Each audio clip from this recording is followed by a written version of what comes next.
Morning. Guys, mag-ayos tayo ng ating tricycle. Ito kaya pala guys, kung umiikot ang gulong ko ay tumutunog ang kadena. Yung chinek ko ngayon guys, buti wala tayong biyahe ngayon. Yung pala guys, ito ay ang lock nya. Alas na. Wala na yung wala.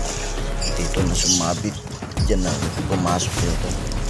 Nakadikit na doon. Okay naman yung kadena natin. Palitan na natin ng lock. Pero para sigurado magpapalit na tayo ng bagong kadena. Bagong kadena yan. Sago. DID yan guys. DID. Made in Japan quality. Sana effective to at matibay.